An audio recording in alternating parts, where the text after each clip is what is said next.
Olá, este é o Poder Entrevista. Eu sou o Thiago Mali e vou entrevistar João Carlos Gonçalves, o Juruna, por videoconferência. Juruna tem 68 anos, é secretário-geral da Força Sindical e vice-presidente do Sindicato dos Metalúrgicos de São Paulo. Juruna, obrigado por ter aceitado o convite. Que é isso, Thiago. Tamo junto. Eu agradeço também a todos que assistem a este programa. Esta entrevista está sendo gravada no estúdio do Poder 360 em Brasília em 20 de dezembro de 2021. Para ficar sempre bem informado, inscreva-se no canal do Poder 360, ative as notificações e não perca nenhuma informação relevante. Eu começo esta entrevista perguntando o que a provável aliança, Juruna, entre Lula e Alckmin significa para os setores populares organizados. O grande acontecimento do fim de semana, do domingo, foi o jantar com Alckmin, Lula e uma série de outros políticos. Qual que é o significado disso para os setores populares organizados? Eu creio que é uma esperança positiva, porque você tem a possibilidade de unir duas forças políticas, né? O setor ligado ao Lula e um setor ligado progressista, também ligado ao Alckmin. Nesse aspecto, é um salto de qualidade no nosso país, porque nós temos que afirmar que 2018 foi uma curva fora do eixo, que nós vimos numa tradição já de um jogo democrático, de eleger pessoas de centro, centro-esquerda ou de alianças, né? O Lula nunca foi eleito numa chapa esquerdista, o Lula sempre compôs, a Dilma compôs. Nós perdemos em 2018 também porque nós fizemos uma chapa pura. É bom lembrar isso, que o setor da esquerda errou ao propor uma chapa pura com Haddad e Manuela Dávila. Nesse aspecto, essa volta a um passado que demonstra a possibilidade de unir setor de esquerda mais centro é positivo para uma vitória, e a vitória não só da eleição, para tocar o governo, para ter maioria no Congresso, para fazer mudanças que foram feitas no governo Lula e que foram positivas. A Força Sindical já fechou questão? Vai apoiar o Lula em 2022? Ah, sim. A maioria, sim. Nós tivemos conversas com o Lula ao longo desse ano, nós fomos claros com ele nessa conversa que eu te falei anteriormente, falamos para ele que a experiência demonstrava que para a esquerda vencer uma eleição e governar, era importantíssimo que fizesse alianças com o centro. Naquela época ainda não se falava em Alckmin. Essa questão do Alckmin se aproximou mais agora, ao final do ano, quando a Força Sindical, liderada pelo nosso companheiro Miguel Torres, se aliou com as demais centrais sindicais e fomos conversar com ele e Alckmin, né? Foi na sede da Federação dos Trabalhadores Químicos aqui do estado de São Paulo, onde nós colocamos para ele que, para os trabalhadores, seria muito importante se o Alckmin pudesse compor uma chapa com o Lula. Naquele momento já se falava, mas o grande tchan foi aí. E depois, quando o Lula foi no 9º Congresso da Força Sindical, onde ele expressou também que teria interesse para a gente incentivar essa conversa, e ontem eu creio que foi um passo importantíssimo nesse caminho. Entendi. Queria falar um pouco sobre a proposta de reforma administrativa do governo federal. Na opinião de vocês, tem alguma chance de aprovação em 2022, um ano eleitoral? Olha, eu creio que é muito difícil. É muito difícil porque mexer com o servidor público, você estará mexendo também com o servidor público lá do município. E, normalmente, você acaba, com isso, prejudicando a sociedade, principalmente os mais pobres, que dependem do serviço público. Nesse aspecto, eu creio que uma reforma no ano que vem, na minha opinião, estaria descartada. Eu creio que esse debate é um debate que tem que ser feito pela sociedade, mas eu creio que no momento eleitoral eu acho que é bem difícil.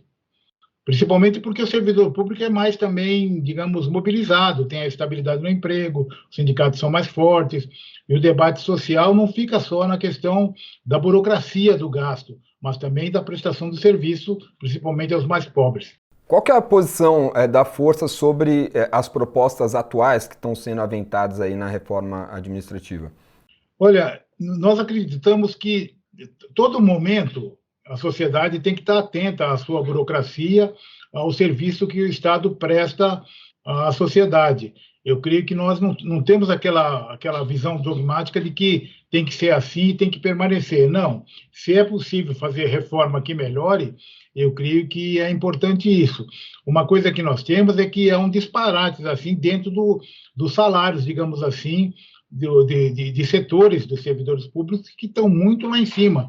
E a maioria, a gente sabe, a maioria do servidor não está no teto, a maioria está ganhando pouco ali, prestando serviço na saúde, prestando serviço no atendimento público, não é? Então, é importante o governante estar atento a essas mudanças para equilibrar, digamos assim, o orçamento. Mas eu não acredito que no momento eleitoral seja bom mexer com isso.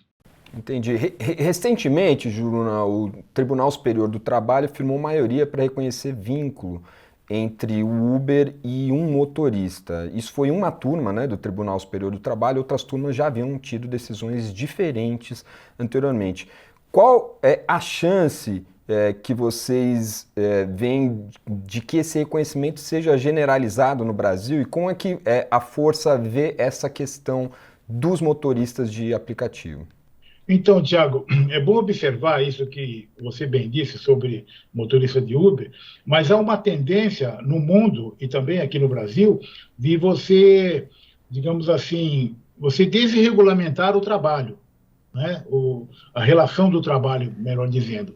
Então, você tinha, por exemplo, só para citar um exemplo, eu trabalhei na Villares aqui em São Paulo. Na Villares, quem trabalhava de vigilante na Villares era empregado da Villares. Então, nós tivemos aquele processo dos anos 80 para o 90, principalmente, e dos anos 90 todo ele, de terceirização, de você começar a mudar o sistema de contratação, né? E chegamos no que você falou no Uber, que é o exagero do todo, né? A entrega do iFood, entrega por aplicativo, tudo isso acaba criando emprego, mas sem vínculo empregatício, sem proteção social, acidentes, salários, direitos sociais, que ao longo de décadas, no mundo e no Brasil, os trabalhadores com os seus sindicatos e com os seus representantes no Congresso Nacional foram homologando direitos sociais. E agora há uma tendência de retirar esses direitos via trabalho por aplicativo ou via, como eu disse, de terceirização. Essas mudanças estão indo ao debate no Tribunal Superior do Trabalho, né? Nós temos casos que ganhamos, eu digo nós, porque somos classe, na Califórnia, ganhamos na Inglaterra, ganhamos na Espanha. Essa é uma tendência também mundial, no sentido de que quem trabalha, pelo mínimo de trabalho que tenha, tem que ter uma certa proteção social. Um garoto aqui, de 17 e 18 anos, de bicicleta, na cidade de São Paulo, entregando alimentos do restaurante, pode ser atropelado, pode bater, pode sofrer acidente. Quem vai protegê-lo? Essas coisas têm que entrar no debate da força sindical e das demais centrais sindicais. E eles não têm um sindicato, porque não tem a lei do sindicato no Brasil, tem que ter um vínculo empregatício para você criar um sindicato. Então, nós temos buscado criar associações e buscar também a prestação de solidariedade sindical a esses companheiros e companheiras que trabalham sem registro. Entendi. E o que você considera, Juruna, razoável em termos de propostas de aumentar proteções a essa classe de trabalhadores, de aplicativos, de entregadores, de motoristas de Uber, que poderia ser colocado e que, ao mesmo tempo, conseguiria manter essa questão do emprego também que é gerado, enfim, por conta dessas plataformas? Eu acredito que a proteção social no Brasil ela é feita de dois modos. Tem a legislação, que é a consolidação das leis do trabalho, e tem também as convenções coletivas, que são negociadas entre as partes. Convenção coletiva é quando é uma categoria dos metalúrgicos, dos comerciários, ou acordo coletivo, por empresa, não é? Então, seria importante que essas empresas de aplicativos fossem capazes de avançar num acordo coletivo com os trabalhadores e trabalhadoras. No básico, assim, eu diria que era importantíssimo criar o vínculo, sim, o vínculo do registro na carteira, porque no vínculo do registro na carteira, você vai adquirir direitos sociais que, ao longo do tempo, foram conquistados. tem direitos que foram retirados, porque perdemos algumas coisas no Congresso Nacional, mas as convenções coletivas, elas se balizam no momento econômico que estamos vivendo. Nem sempre você tem um bom acordo, mas é o acordo possível naquele momento. Então, para o setor de Uber, para o setor de iFood, setor de aplicativos, seria importante que nós avançássemos numa negociação coletiva com as partes. Entendi. Há alguma coisa em curso nesse sentido, neste momento, Juruna? Enfim, em termos de organização dessas pessoas, em termos de negociação com as empresas? No momento, nós tentamos, via conversar com as empresas de aplicativos para formular uma proposta. Esse foi um trabalho que as centrais sindicais começaram a fazer. Mas muitas coisas têm ido para o tribunal, porque as reclamações chegam na justiça e tem que tomar uma decisão nos tribunais. E esse é um debate também que eu acredito no Congresso Nacional seria possível nós regulamentarmos. Não com esse Congresso agora. Eu acho que tudo que vai para lá, você precisa de muita pressão para conseguir, digamos assim, adquirir direitos sociais. Mas, de qualquer maneira, a experiência em outros países demonstra que a negociação entre as partes, trabalhadores com sua organização, seu sindicato, sua central, com as empresas, eu creio que é um passo importante. Esse passo, Tiago, nós temos que dar no Brasil, nós temos que cada vez mais valorizar as convenções coletivas e acordos coletivos. Essa experiência nós desenvolvemos ao longo dos anos 70, principalmente de 1978 para cá, porque antes era ditadura, não tinha negociação coletiva, as regras sociais eram feitas pelos tribunais, ou não, naquele momento não tinha aumentos salariais. Foi a partir de 1978, que você desenvolveu negociações coletivas entre as partes e convenções coletivas para a categoria. Eu creio que fortalecer essa tendência, eu creio que seria fundamental. Essa é uma experiência que não é do Brasil. Tem gente que fala assim, pô, mas esses caras querem convenção coletiva nesse momento. Essa é uma experiência mundial digamos assim, de melhorar a sociedade nas relações de trabalho, né? As negociações, as greves, as paralisações, tudo isso faz parte de um arcabouço legal e de experiência histórica que tem levado a melhores conquistas e a melhor harmonia do trabalho, né? O salário tem que ter um salário razoável, nem tão exagerado, nem tão baixo, regras sociais de acidentes de trabalho, se acontece acidente, quem que vai protegê-lo, né? Como que os trabalhadores vão desenvolver dentro do local do trabalho experiências de sociabilidade, né? Ver as condições de trabalho e poder reclamar sem ser demitido. Então, são avanços sociais que, ao longo do século, principalmente século XX, aconteceu. E nós não podemos voltar atrás, né? Muitas vezes as empresas conseguiram, na época lá dos anos, digamos, anos 50, muitas empresas americanas ou alemãs ou inglesas saíram de lá porque os sindicatos eram fortes e vieram para outras regiões, como o Brasil, América Latina, como a Coreia, mas mesmo assim os sindicatos conseguiram, aqui nesses locais que eles consideravam em desenvolvimento, conseguiram que os sindicatos também tivessem um papel social. E esse papel social está escrito na história. O sindicalismo tem um papel social de negociação e de garantir, digamos assim, direitos e relações de trabalho mais justas. Juruna, há uma proposta em estudo pelo governo federal, no Ministério da Economia, que legalizaria o lockout, né, a greve das empresas. Qual que é a sua opinião sobre isso?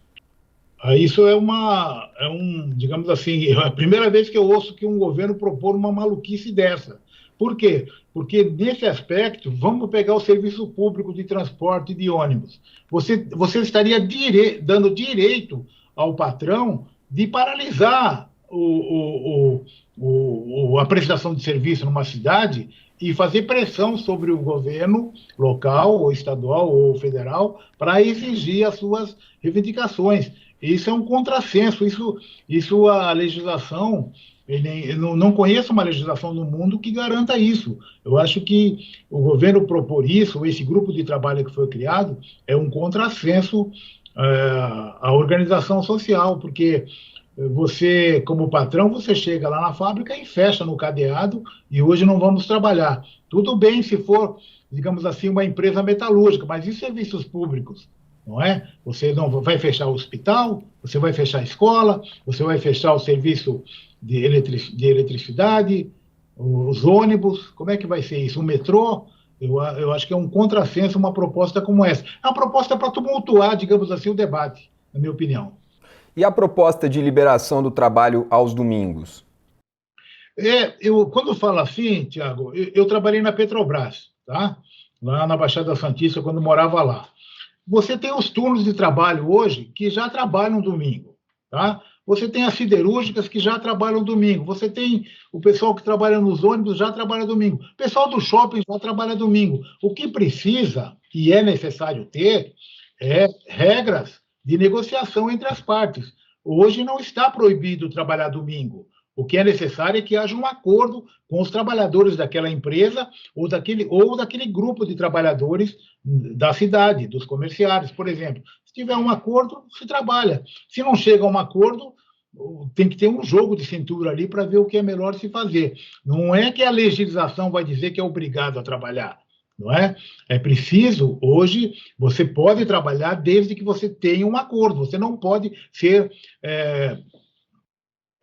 ser obrigado a trabalhar no domingo, tem que ter um acordo para isso. O que é ruim é eles quererem colocar uma regra de dizer que vai trabalhar, e mais do que isso, hoje nós temos a cada 4 domingos trabalhados, tem direito a um. Eles estão querendo colocar a cada 7 domingos.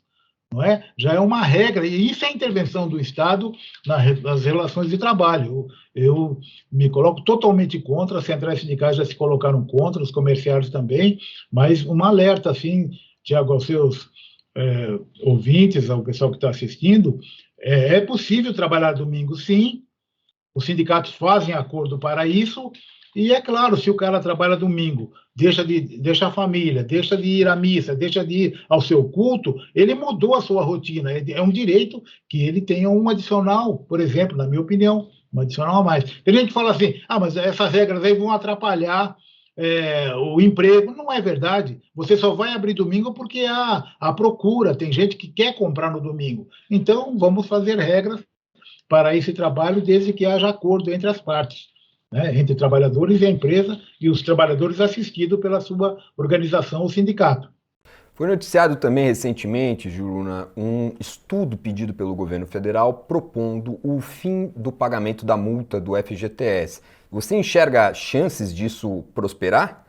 É muito difícil, porque uma regra como essa, Tiago, você estaria diminuindo em 40%, digamos, a indenização das pessoas.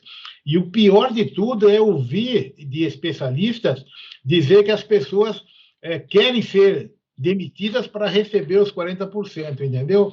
Quando, na realidade, os 40% é que garante que as empresas não façam rotatividade todo ano, porque tem setores do trabalho, e você sabe disso, tem setores do trabalho que você não precisa de muita experiência, você pode renovar constantemente os seus empregados se quiser. A cada convenção coletiva que venham regras sociais de reajuste salarial, ele pode demitir, não é? Então, com a multa de 40%, é uma maneira de garantir que não haja tanta rotatividade do emprego. Mesmo assim, nós consideramos alta a rotatividade no nosso país.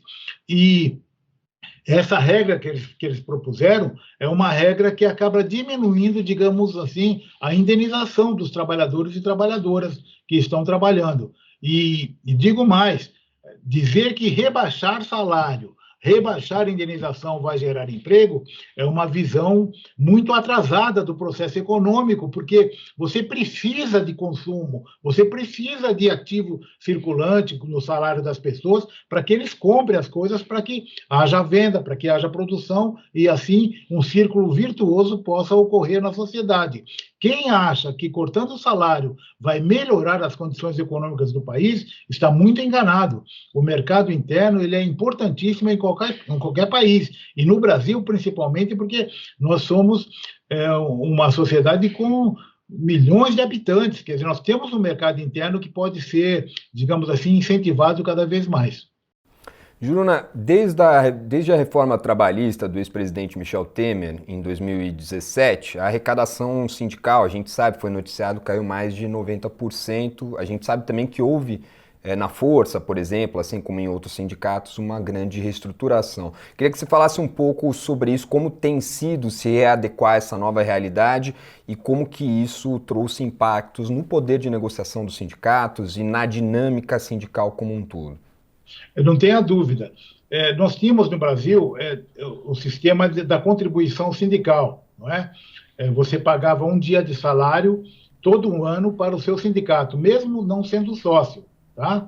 Um dia de salário e essa contribuição ela era repassado 60% para o seu sindicato, 15% para a federação estadual ou interestadual, 5% para as confederações nacionais e 10% para as centrais sindicais que o seu sindicato era afiliado. E 10% ia para uma conta emprego e salário do governo.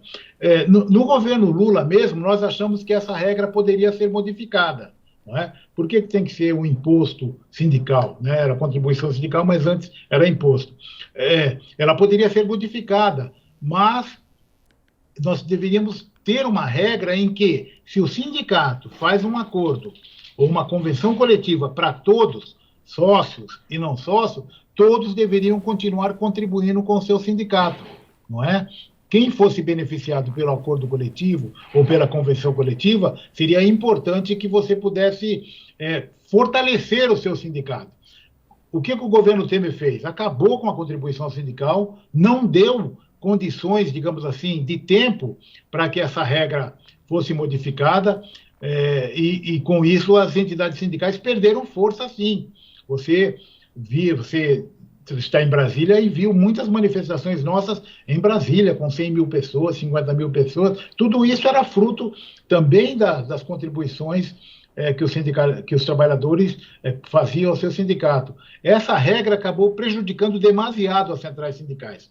Os sindicatos organizados, que têm um certo número de sócios, e mais do que isso, pela força que ele tem nas relações de trabalho, muitas empresas acabaram fazendo acordos. No momento do acordo coletivo, ela propõe de cobrar de todos os trabalhadores, porque todos são beneficiados. Então, esses grandes sindicatos, mais fortes, digamos assim, tiveram condições de sobreviver e até repassar essa sua força conquistada aos demais sindicatos. Um sindicato de São Bernardo, que faz acordo em setembro, ele acaba ajudando um sindicato de Taubaté, um sindicato do interior que é filiado à CUT. O sindicato do Metalúrgico de São Paulo, que é filiado à Força Sindical, acaba ajudando também os pequenos sindicatos das cidades menores do estado, por exemplo, porque ele manteve, digamos assim, um certo poder de negociação. Mas essa regra, Tiago, ainda está em debate, entendeu?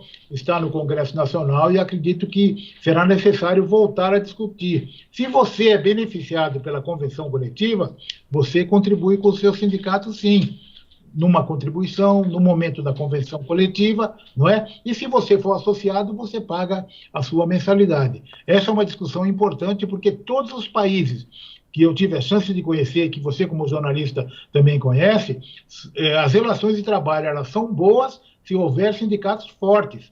Se não tem sindicato, aí é barbárie, né? Você pega os Estados Unidos, pega a França, pega a Espanha, pega a Itália, pega a Inglaterra, você tem sindicatos fortes.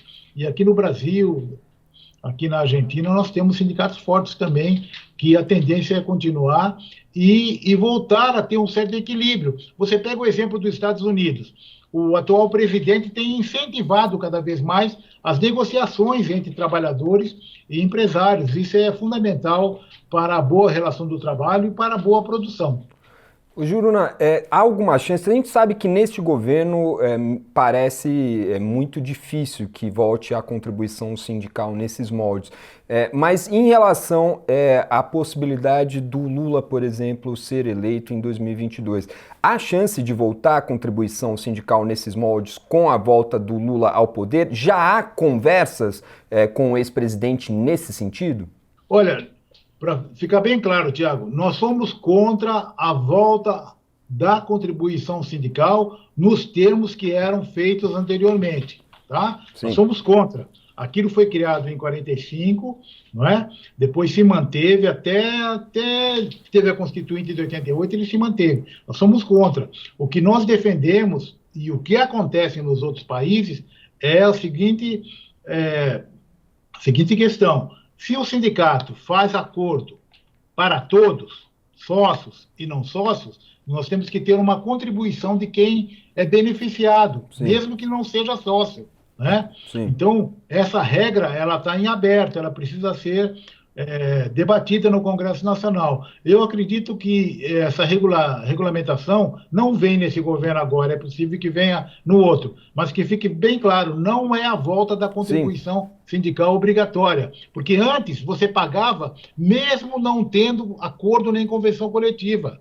Agora não, nós queremos colocar uma regra em que quem for beneficiado pelos acordos ou convenção coletiva, esse sim, nós achamos que seria fundamental ter a contribuição dele para que o sindicato dele fosse forte na hora da negociação. Quando eu falo forte, é forte para ter um bom advogado, bons jornalistas, advogados, mobilizações, carros de som, não é? Ter condições digamos assim, na hora do embate, da negociação, porque toda negociação é um embate, você tem condições de ter força. Individualmente nós não somos nada, por isso que é importante ter o sindicato e o coletivo dos trabalhadores daquele local do trabalho em pé de igualdade com o seu patronato. Sim, mas há alguma conversa já com o ex-presidente Lula nesse sentido dessa regulamentação para quem é beneficiado pelos acordos coletivos, enfim, acabar todos eles acabarem tendo que dar a contribuição sindical? Há conversas nesse sentido já, Júnior? Não, ainda não, Tiago, ainda não. Porque essa coisa da eleição do Lula é uma coisa recente, não é? O Lula adquiriu as condições para voltar a ser presidente, graças à anulação dos julgamentos que houveram, não é? Então, nesse aspecto, eu creio que esse será um assunto fundamental na nossa opinião, como trabalhadores, porque trabalhador tem que ser respeitado, tem que ter a sua organização de negociação e tem que ter a sua estrutura, digamos assim, a sua instituição com força. Não basta ter um sindicato, é preciso que ele seja forte. Não basta você torcer por um time, é importante que seu time tenha bons jogadores, tenha condições de treinamento, tenha investimento, tenha o associado, né? E tem aqueles que vão de vez em quando lá na arquibancada e pagam também. Então isso faz o time todo forte. Não é só quem é associado que faz do Corinthians forte, é também a presença massiva da sua torcida, né, naqueles locais. E quando ele vai lá naquele dia, ele dá a sua contribuição. Então, assim, eu acredito que para a sociedade, eu volto a repetir, historicamente, o papel social dos sindicatos foi fundamental para regulamentar as relações entre o trabalhador e o empresário. É preciso que haja uma instituição que faça, digamos assim, a representação da voz dos trabalhadores. A negociação individual por cada um seria um prejuízo muito grande. E o nascimento dos sindicatos, não aqui, nasceu primeiro onde começou a Revolução Industrial, que foi na Inglaterra, né? Começou lá a organização dos sindicatos, depois França, depois Estados Unidos, Brasil e assim por diante. Então, a instituição sindical, ela ajuda a sociedade, digamos assim, a conviver, não é? Quando há conflito, tem uma instituição que possa, digamos assim, representar. Só para citar um exemplo, em 1917, aqui na cidade de São Paulo, teve a primeira greve geral na cidade. Os sindicatos não eram reconhecidos. Quem que negociou, quem que ajudou a negociar o conflito? O jornal O Estado de São Paulo foi uma das instituições da cidade que ajudou a negociar e a solucionar aquele conflito. Aí depois, nos anos 30, que foi regulamentado os sindicatos. Então, o papel social dos sindicatos não é só para reivindicar para ele. Ele tem o papel da negociação e ele tem o papel também de pressão social, né, sobre saúde, sobre alfabetização, sobre direito de voto, sobre previdência social, todas essas coisas que todo mundo, vou assim exagerar, que todo mundo hoje usufrui, os sindicatos tiveram um papel social não só no Brasil, mas em todo o mundo. Juruna, estamos chegando aqui ao fim da nossa entrevista. Eu queria, antes de terminar, te perguntar o que você acha que será o papel dos setores populares organizados, dos setores sindicais, No ano que vem, 2022, um ano de eleições, muita coisa em jogo. Como que você acha que vai ocorrer essa dinâmica da participação dos setores sindicais em todo esse cenário eleitoral? Ô, Tiago, primeiro, assim, um balanço, né? Nesse ano de pandemia, os sindicatos e as instituições democráticas tiveram um papel social muito forte, não é? Nós que conseguimos o auxílio emergencial, fomos nós que fomos à negociação em Brasília, discutir, que naquela época o presidente era o Maia, né? Conversamos com ele, o papel social que teve aqui o governador do estado, a obrigar o governador do estado, o Dória, a enfrentar o governo central sobre a questão da vacina, a sociedade toda se mobilizando para vacinar, e a maioria se vacinou. Esse papel social os sindicatos tiveram de incentivar a negociação, né? Incentivar os acordos de redução de jornada para que as pessoas pudessem ficar mais em casa em determinados momentos, não é? Então, esse papel, eu creio que os sindicatos vão manter o ano que vem. E os setores populares também estarão no debate social das eleições, mas principalmente ainda no último ano do governo Bolsonaro. É importante que a sociedade toda se mobilize para enfrentá-lo. E enfrentá-lo, hoje já temos mudanças sociais fortíssimas, como eu falei. Ninguém está levando a sério esse negócio dele falar que não precisa vacinar. Todo mundo está se vacinando, não é? É um governo totalmente descolado da sociedade brasileira. Então, eu acredito que, para nós, o ano de 2022 é um ano eleitoral, um ano fundamental para a gente dar um passo positivo na democracia. A América Latina está fazendo eleições e tudo está apontando para um rumo positivo. Os Estados Unidos também deu um rumo ao seu país. E aqui no Brasil será fundamental que a sociedade brasileira possa, digamos assim, trabalhar mais unitariamente. A esquerda, o centro, os movimentos sociais. E acredito que isso ontem, eu volto a falar como você começou a perguntar para mim, o jantar onde Lula e Alckmin compareceram, eu acho que foi fundamental para esse passo. A sociedade precisa estar coesa para enfrentar o mal maior, que nesse caso, na minha opinião, é o Bolsonaro e sua turma, que tem prejudicado o nosso país com ações negacionistas e de incentivo de conflitos no nosso país. Nosso país tem que dar um passo positivo, cada vez mais, para melhorar as condições econômicas, né, melhorar o emprego, melhorar a saúde, enfim, ter um rumo que estava sendo trilhado desde os anos, digamos, anos 80. Tá certo. Chega ao fim esta edição do Poder Entrevista. Em nome do jornal digital Poder 360, eu agradeço ao João Carlos Gonçalves, o Juruna, pela entrevista. Agradeço também a todos os que assistiram e acompanham este programa. Esta entrevista foi gravada no estúdio do Poder 360 em Brasília, em 20 de dezembro de 2021. Juruna, mais uma vez, obrigado pela sua participação. Um grande abraço a todos. Obrigado, Tiago. Um abraço a você, um abraço aos seus ouvintes. E um Feliz Natal a você, a todos os seus ouvintes, e um bom ano novo para todos nós. Um abraço.